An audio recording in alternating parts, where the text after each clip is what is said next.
शुभविवाह या मालिकेच्या 15 जुलैच्या भागामध्ये वेदांगी खूप चिडलेली असते। दरवेळेला ही भूमी कशी काय जिंकते, दरवेळेला माझ्यावरती मात देऊन हिचाच विजय होतो असं म्हणत वस्तू आता रूममधल्या अस्ताव्यस्त फेकत असताना भूमी येते। मी दरवेळेला जिंकते कारण माझी बाजू सत्याची आहे, माझी बाजू सत्याची आहे आणि त्याचमुळे मी दरवेळेला जिंकते असं म्हणत भूमी आता वेदांगीला चांगलाच दम देते। वेदांगी म्हणते, काय बोलतेस तू?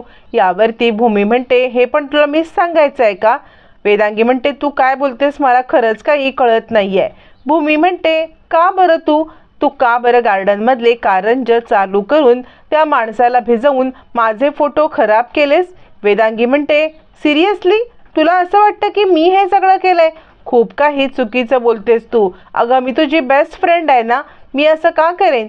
तुझा काहीतरी गैरसमज झालाय। यावरती भूमी चिडते आणि अच्छा माझा गैरसमज झालाय का? अगं ज्या वेळेला तिथे वॉचमन काका नव्हते, ते बाहेर गेले होते, त्यावेळेला तू हे कारस्थान केलंस, पण वॉचमन काकांनी परत येता येता तुला ती कारंज चालू करताना पाहिली। त्यावेळेला त्यांना त्याचं काही नवल नाही वाटलं, पण नंतर ज्या वेळेला त्या माणसाच्या हातामधले फोटो भिजले त्या कारंजांच्यामुळे हे त्यांना समजलं, तेव्हा त्यांना तुझ्या चाली लक्षात आल्या आणि त्यांनी मला हे सगळं सांगितलं। आता खोटं बोलण्याचा प्रयत्न करू नकोस, जे काही खरं आहे ते सगळं सांगून टाक असं म्हणत चिडलेली भूमी आता इकडे वेदांगीला सगळं खरं सांगण्यासाठी सांगते। वेदांगी म्हणते, हो केलं मी सगळं, कारण मी आकाशवरती प्रेम करत होते। तू माझं प्रेम हिसकावून घेतलंस। आकाशला मी लहानपणापासून प्रेम करत होते आणि ते माझं प्रेम तू माझ्यापासून हिसकावून घेतलंस, म्हणून तुला दरवेळेला मात देण्यासाठी मी हे केलं। खरं तर त्यावेळेला कटलेट्स आकाशला तुझ्या हातचे खायचे होते, पण तरीसुद्धा मी मार्केटमधून कटलेट्स मागवले आणि ते कटलेट्स तुझ्या हातचं आकाश खाणार नाही हे मी पाहिलं। त्यानंतर ज्या वेळेला आकाशने तुझ्यासाठी ते सरप्राईज प्रिपेअर केलं होतं, तुला सरप्राईज देणार होता, तेव्हा मुद्दाम मी साडी नेसून गेले आणि तुला असं भासवण्याचा प्रयत्न केला की माझं आकाशवरती प्रेम आहे। हो मी केलंय हे दरवेळेला, कारण माझं प्रेम आकाशवरती होतं आणि ते तू हिसकावून घेत होतीस आणि माझं प्रेम हिसकावून घेणाऱ्या कोणालाही मी सोडणार नाही, म्हणून तुला धडा शिकवायला मी हे सगळं केलं।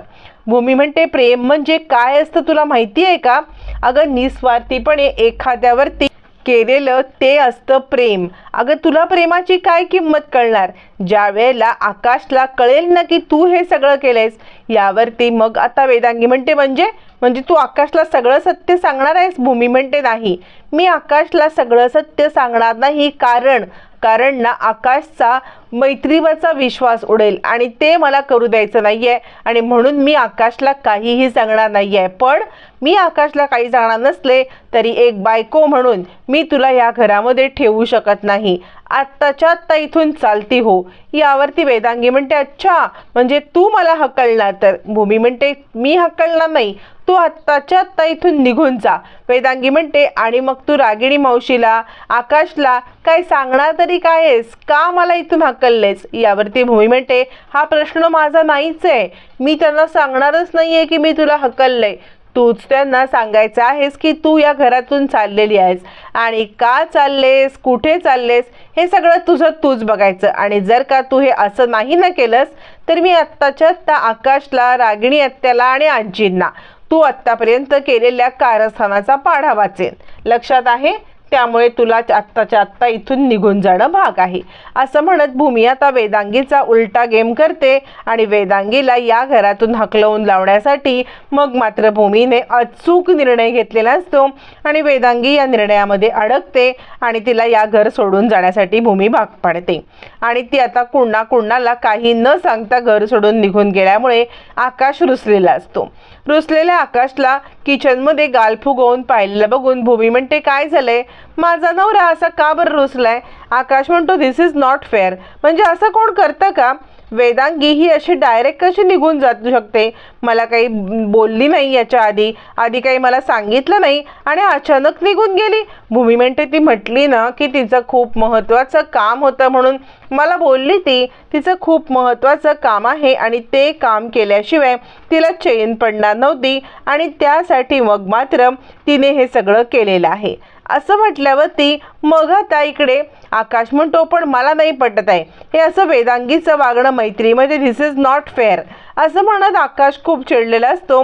त्यानंतर भूमी म्हणते, अच्छा म्हणजे माझा नवरा असं माझ्याकडे चिडून बघणार का तो, आणि भूमी भांडी घासायला लागते. तर आता आकाश म्हणतो, तू का भांडी घासत आहेस. यावरती भूमी म्हणते, मग आपल्या घरातली कामं दुसरी कोणी करायची. त्यावरती आता आकाश पण तिला भांडी घासायला मदत करू लागतो. त्यावरती भूमी म्हणते, तू तू कशाला मला मदत करतोयस. त्यावरती मग मात्र आकाश म्हणतो, मग काय, घरामध्ये नोकर असून सुद्धा माझी बायको जर का काम करत असेल तर मात्र मला काम करायला नको का, बायकोला मदत करायला नको. असं म्हणत आकाश आणि भूमी खूप रोमॅन्टिक होतात. आकाश भूमीला आपल्या जवळ घेतो आणि तिला भांडी घासायला मदत करतो, तिचे केस डोळ्यावरचे आलेले बाजूला करतो आणि आता दोघं जण छानपैकी रोमॅन्टिक होत एकमेकांचा सहवास एन्जॉय करत असतात. दोघं जण छान रोमॅन्टिक झालेले असतात. तोपर्यंत आता इकडे आकाशला भूमी आठवण करून देते की आपल्याला राजा काकांचे ते कुवेकर आहेत ना, त्यांच्या केसबद्दल पुढची काही माहिती तुला मिळाली का.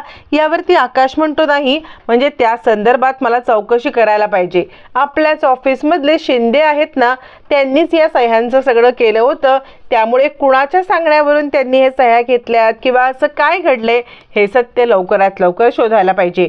भूमी सांगते, खूप वेळ घालवून चालणार नाही, आपल्याला लवकरात लवकर हे करायला पाहिजे. आकाश म्हणतो, हो, तू काळजी करू नकोस. इकडे रागिणी आपल्या रूममध्ये बसलेली असताना तिला आत्तापर्यंत भूमीने आपल्यावरती केलेली कुरघुडी, प्रत्येक वेळेला भूमीचा आपल्यावरती केलेला वार, आपले फसलेले डाव हे सगळं आठवत असतं आणि दरवेळेला ही भूमी मला ना मात देत आहे. आत्तासुद्धा वेदांगीला हिने घराबाहेर काढलं. हां, म्हणजे वेदांगीला घराबाहेर काढलं हे का प्रकारे उत्तमच झालं.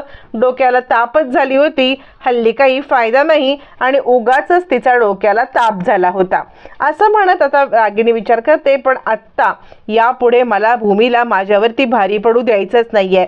काय करू जेणेकरून भूमी या घरासाठी योग्य सूनच नाहीये हे सगळ्यांच्या समोर येईल.